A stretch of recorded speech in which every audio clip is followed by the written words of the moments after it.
With the release of Spider-Man Far From Home, Phase 3 of the MCU was concluded. Together, these three completed phases of MCU movies make up what is retroactively being called the Infinity Saga. Before we move on to cover what Phase 4 might bring, for better and worse, let us look back and close the book on the Infinity Saga by ranking it now that it is complete. In this video then, I will give you my own personal and highly subjective ranking of all the 23 Infinity Saga MCU movies, based on how much I overall enjoyed them, in order from worst to best. I wouldn't go so far as to say I was ever a defender of it, but prior to the release of Captain Marvel, I was certainly among the more neutral pundits covering it, as I tried to put some of the myths and exaggerations made about it, and the statements made by and attitude subsequently ascribed to its highly divisive star into proper context. Then I saw the movie myself, and I found I couldn't be neutral anymore, as I strongly disliked it. I found the acting in part to be poor, the editing to be subpar, the script placing identity politics and ideology over story, and the movie itself diminishing the character of Nick Fury and therefore the MCU. If you liked it, all the power to you, but I did not, and this is my ranking, so to the bottom it goes. Ant-Man and the Wasp was so boring and by the numbers that I honestly barely remember it. The only important thing about it was the post-credit scene, and I do maintain it should have been released before Avengers Infinity War, not after. Unlike the previous entry, which won't even get a place in my Blu-ray collection, this one does, although it will probably collect dust there forever. Can't see myself revisiting it. Iron Man 2, the first sequel in the MCU, was something of a letdown. There are several reasons for that, but the biggest to me is that it broke the Burnett axiom, that is, never put your universe ahead of the story you want to tell. This movie put universe building first and suffered for it. It is widely considered the weakest, or at least among the weakest movies in the MCU. But honestly, it's still not that bad. Avengers Age of Ultron holds a special significance to me for one reason. It was the first movie we reviewed and covered for Midnight's Edge. That review was also our first video to cross the 1,000 views threshold. Nostalgia for events surrounding the movie aside, the movie is long, drawn out, boring, and ultimately doesn't tell a very interesting story, or really do anything beyond setting up the far superior Civil War down the line. This is one of the cases where the trailer was better than the movie. With the first Ant-Man, we are entering the MCU movies that I actually enjoyed. Not only is this in my Blu-ray collection, once in a blue moon I may even rewatch it. The shrinking scenes were fun, and the scenes with Michael Pena were fantastic. Who knew Ant-Man could be this good? That being said, I do maintain the character is at his best when guest appearing in other movies.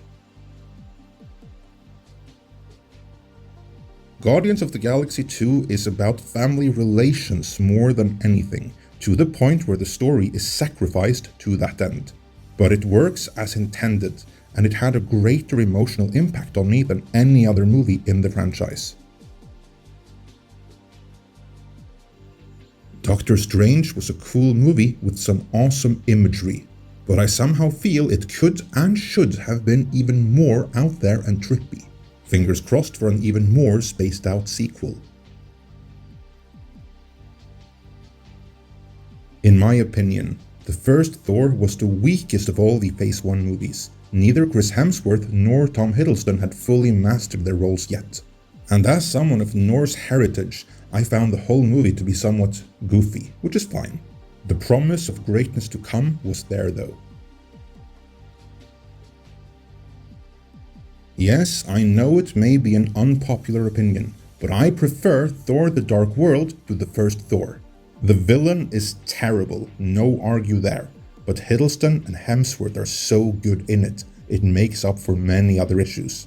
Also, the dimension jumping, and particularly Mjolnir's response to it, were also fantastic.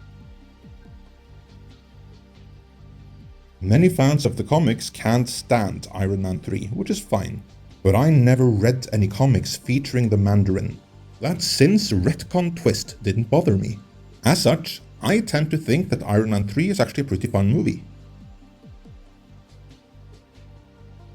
This is going to be an unpopular opinion, because while I do find Black Panther enjoyable, more so than both Iron Man 3 and Thor the Dark World, I also find it pretty overrated, so it doesn't quite make the top 10 for me.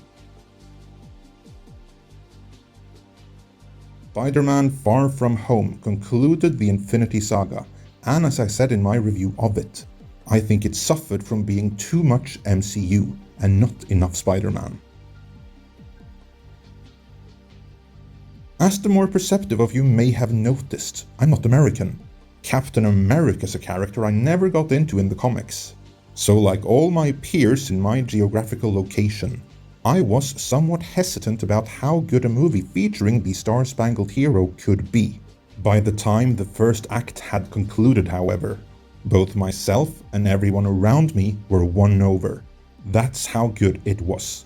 It converted a worldwide audience into fans of Captain America.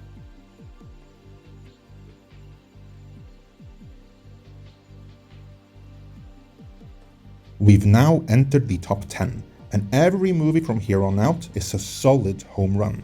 After fans had dreamt about it for the better part of a decade, Spider-Man finally joined the MCU in Spider-Man Homecoming. Do have some issues with it, mostly relating to the changes done with the supporting cast for contractual reasons. But overall, this was a homecoming most worthwhile.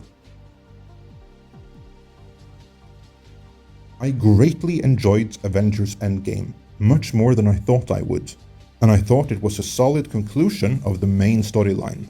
I do have some issues with it though, mostly relating to which state it leaves the franchise in going forward. More on that will follow.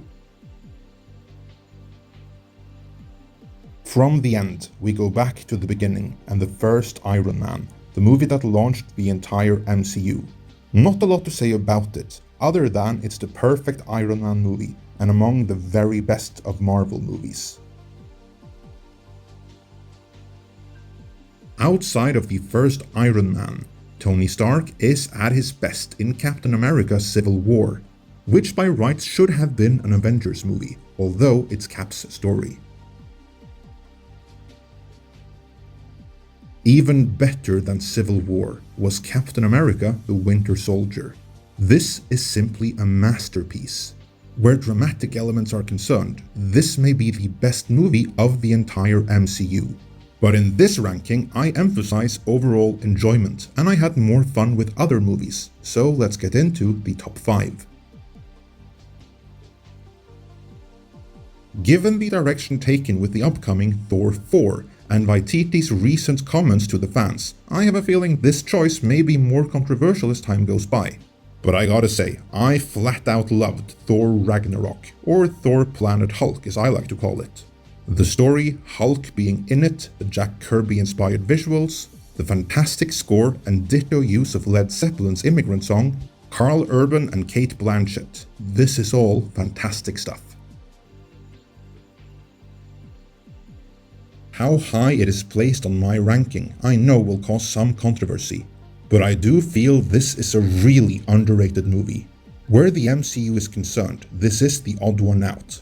As it was distributed and co-produced by Universal, there was a very public fight about which cut to release in theaters. Marvel subsequently had an even more public falling out with star Ed Norton, and neither the Abomination nor the Leader were ever seen again. I'll probably do a full retrospective on all the ins and outs of this movie at some point, but for now, let's just say I think it's great and move on to the top 3. While it is not number 1 on my list, the first Avengers, or Avengers Assemble as you call it in the UK, is in my opinion the greatest achievement in comic book movie history. That is not taking anything away from Donner's Superman. But this movie changed the course of Hollywood. This movie changed the entire entertainment landscape. You can argue that there were cinematic universes before, but this movie took it to a whole new level and forever changed genre culture. worldwide. As fun as it was though, there is still another movie in the MCU I had even more fun with. I was this movie's biggest supporter from the moment it was announced. I had at the time not yet read any Guardians of the Galaxy comics per se, but I had read the original Rocket Raccoon miniseries, as well as his guest appearance in The Incredible Hulk. As such, I was instantly sold on any cosmic movie featuring Rocket Raccoon.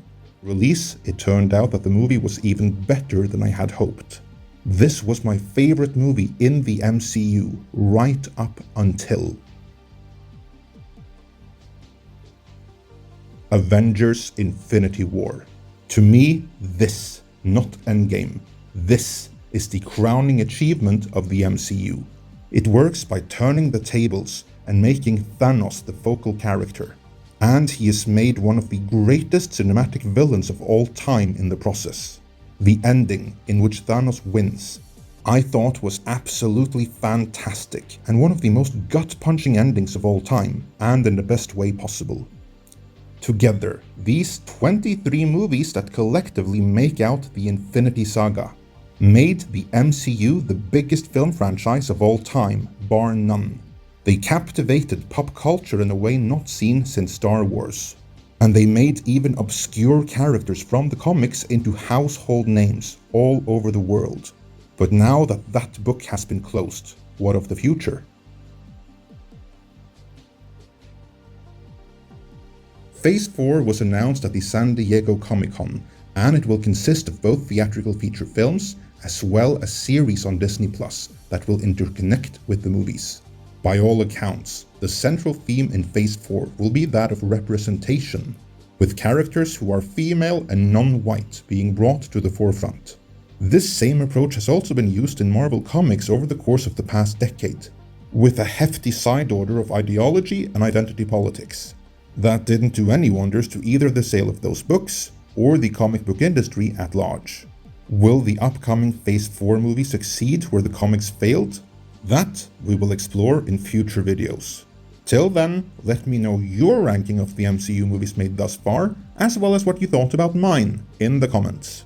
If you enjoyed this video, then please leave a comment, like it, and help share it. Or if you didn't, tell us why in the comments. If you did enjoy it, then feel free to subscribe, but remember to hit the bell icon to select that you want notifications all the time, otherwise YouTube might randomly unsubscribe you. Midnight's Edge is completely independent and devoted to bringing you the intelligent analysis of the inner workings of the film industry and genre media. If you like what we do, then we would be very grateful if you could help us keep the lights on by supporting us on Patreon or on Subscribestar. Our backers receive exclusive rewards and bonuses. Before you go, check out these other videos that may interest you, and our sister channel Midnight's Edge After Dark for more live shows and more laid-back content.